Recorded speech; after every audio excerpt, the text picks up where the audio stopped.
آداب کتابیں بولتی ہیں کے سلسلے میں ایک اور کتاب کے تعارف کے ساتھ آپ کا میزبان رضا صدیقی آپ کی خدمت میں حاضر ہے، اور آج کی کتاب ایک شعری مجموعہ ہے، خوابگاہ میں ریت، جس کے خالق ہیں مبشر سعید۔ کل میں نے چاند سے کہا آہستگی کے ساتھ، تم فرد لگ رہے ہو محبت قبیل کے۔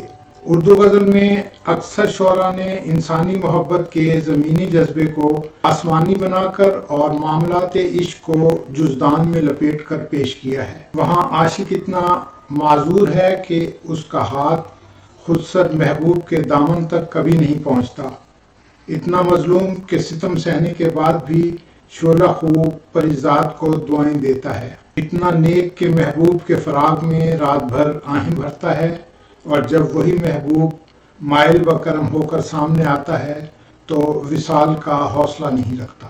مبشر سعید کی خوابگاہ میں ریت میں ہمیں عشق و محبت کی یہ سماوی تفسیر اور عاشق کی ایسی معصوم تصویر نہیں ملتی۔ اس کی غزل کا عاشق ایسا مرد ہے جو جسم رکھتا ہے اور جسم کی آواز بھی سنتا ہے، جو مٹی سے پیدا ہوا ہے اور مٹی کی خوشبو پوری طرح محسوس بھی کرتا ہے۔ اس کے شعروں میں وصل و ہجر کی کیفیتوں کا ذکر بھی موجود ہے۔ ہر طرف کھلے موسموں کی نکھری فضائیں اور ہر جانب نیلے آسمان کی روشن وسعتیں دکھائی دیتی ہیں۔ مجھ کو یہ میر تقی میر بتاتے ہیں سعید، عشق کرنا ہے مگر جاں سے جانے کا نہیں، وصل کی روشنی آنکھوں میں بسانے کے لیے تم بھی سو جاؤ میرے خواب میں آنے کے لیے۔ زندگی ہجر ہے اور ہجر بھی ایسا کہ نہ پوچھ، سانس تک ہار چکا وصل کماتا ہوا میں۔ غزل کے شعر کو وہی شاعر بات کے روپ میں پیش کر سکتا ہے جو ہر طرح کی بات کہنے کی قدرت رکھتا ہو، جس نے عزم کر لیا ہو کہ بات کو قاری تک بہرحال پہنچانا ہے۔ مبشر سعید نے بات کہنے کا یہی دل پذیر انداز اختیار کیا ہے، اسی لیے اس کے شعروں کی تفہیم کے لیے کسی شرح کی ضرورت نہیں، اور لفظوں کی روح تک پہنچنے کے لیے کوئی فرہنگ درکار نہیں۔ سارا کلام پڑھ جائیے، کہیں کوئی ادک لفظ نہیں۔ مبشر سعید جو شعر کہا بات کے انداز میں، اور جو کچھ کہا سادہ اور دلکش انداز میں، وہ جانتا ہے کہ قائم و دائم رہنے والی بات مکمل ابلاغ ہے، اور ابلاغ کی منزل اس وقت تک ہاتھ نہیں آتی جب تک شعر کو سادگی، روانی اور بے ساختگی کے زیور سے آراستہ نہ کیا جائے۔ مبشر سعید کی شعری باتوں میں برجستگی اور بے ساختگی ہے، اور ان باتوں میں ابلاغ مکمل ہے۔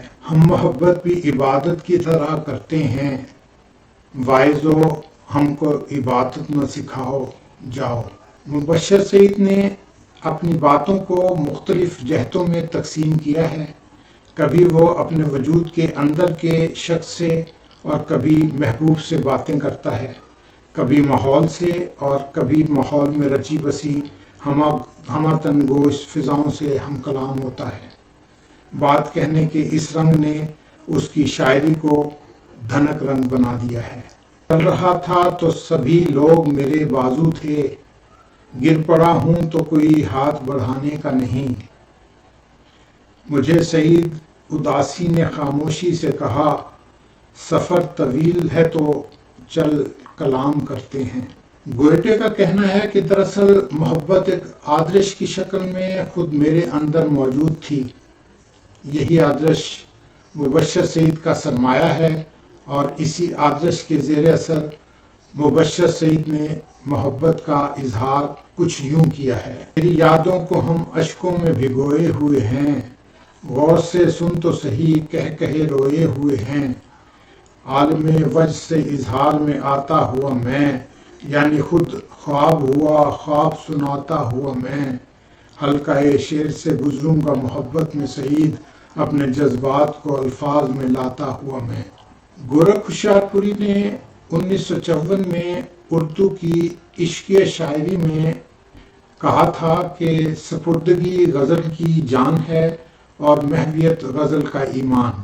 جس سے محبت کا تصور بدل کر ایک نیا عرفہ تصور سامنے آیا۔ مبشر سعید نے دیکھیے اس تصور کو کس طرح باندھا ہے۔ میں اگر پھول کی پتی پہ تیرا نام لکھوں، تتلیاں اڑ کے تیرے نام پہ آنے لگ جائیں، یہ تیری یاد کا آواز کا احساس کا لمس، وصل زو ریز کے جذبات جگائے میں نے۔ اپنے کلام کی جامعیت پر مبشر سعید کو کامل یقین ہے۔ وہ کہتے ہیں، یہ کیا دیوان غالب کے حوالے، ہمارا شعر کچھ تازہ نہیں کیا؟ یہ کہا جا سکتا ہے کہ مبشر سعید کی کتاب خوابگاہ میں ریت اپنی معنویت میں معرفت اور رومانویت کی منفرد آواز ہے۔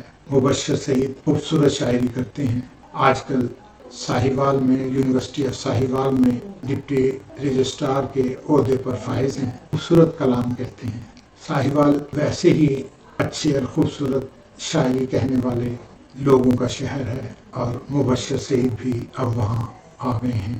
یہاں ساہیوال نے بہت سے لوگوں کو جنم دیا ہے۔ مجید امجد کے پائے کا کوئی شاعر، نظم کا شاعر ابھی تک جنم نہیں لے سکا۔ اسی مجید امجد کے شہر ساہیوال میں مبشر سعید موجود ہیں اور خوبصورت شاعری کر رہے ہیں۔ ملتان میں موجود تھے، اولیاء کے شہر میں، اب مجید امجد کے شہر میں موجود ہیں۔ خوبصورت شاعری ہے مبشر سعید کی۔ ان کی کتاب خواب میں ریت ضرور پڑھیے۔ ہمارا ماننا ہے کہ کتاب کلچر کو فروغ دیا جانا چاہیے۔ کتاب پڑھیے، کتاب خریدیے، کتاب دوستوں کو تحفے میں دیجیے، کہ اس سے بہتر اور کوئی تحفہ نہیں۔ اپنے دوست رضا صدیقی کو اجازت دیجیے۔ ایک نئی کتاب اور ایک نئے دوست کے ساتھ پھر حاضر ہوں گے۔ اللہ حافظ۔